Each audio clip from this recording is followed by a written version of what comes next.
Hi, my name is Jefferson Himwan, and today we are going to be looking at Taylor series for sine of x and cosine of x. So to start with our previous lesson that we've learned about the definition of Taylor series, we're going to write out that f of x is equal to f of c plus f of c over 1 factorial, which basically means 1, so this is really just for the sake of learning about sine and cosine, but f prime of c over 1 factorial x minus c plus f double prime of c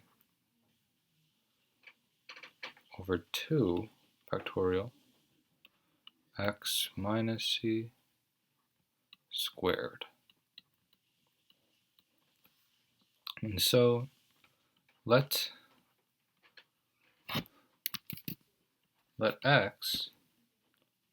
f of x equals sine of x,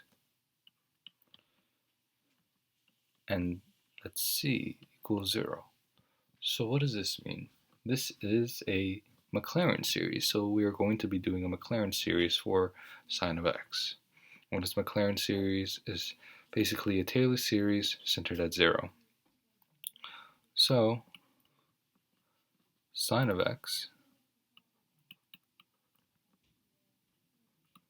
is equal to f of 0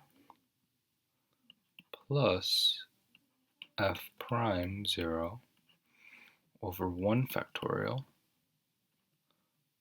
x plus f double prime of 0 over 2 factorial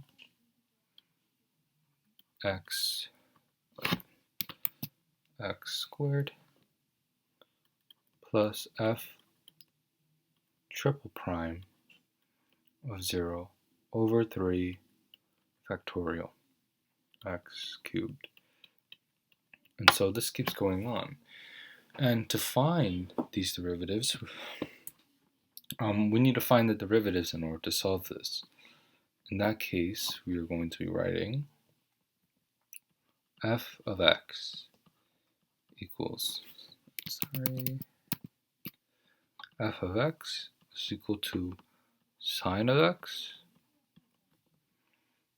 f prime of x, which is the derivative of sine of x, which is going to be cosine of x, and f double prime of x, which is then going to be the derivative of cosine, which is negative sine x, f triple prime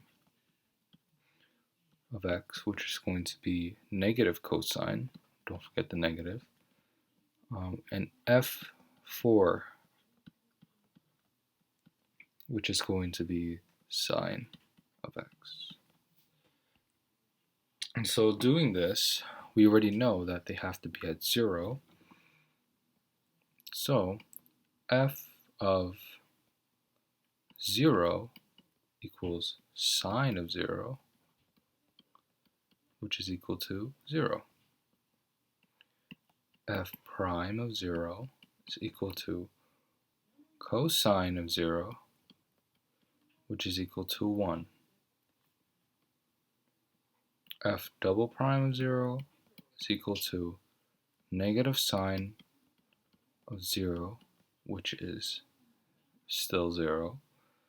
F3 prime of 0 is going to equal negative cosine of 0, which is negative 1, and f4 of 0 is equal to sine of 0, which then again is 0. So since we already found these terms, we can now write our expansion. So sine of x is equal to 1 prime x minus 1, 3 prime x to the cubed plus 1 5th prime to the x to the 5th minus 1 over 7 factorial to the x to the 7th, and it keeps going on. And you can see that it skips the 2 factorial, 4 factorial, because you can see at the it also skips the 0, the beginning term. The reason for that is because the 0 is here, here, and here, so that's why it equals to 0 and excludes that. So this is what we have left after doing our expansion. And from there, we can write our Taylor series. So in this case, the Taylor series for sine of x is equal to summation n equals 0, infinity, negative 1 to the nth, negative 1 to the nth times x to the 2n plus 1 over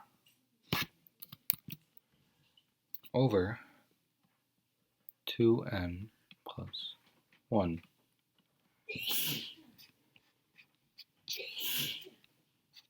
And so we can also find cosine of x centered at 0 using the same thing. You could pause right now to try the problem yourself, but I will later see, you will later see how we will be able to solve for cosine of x.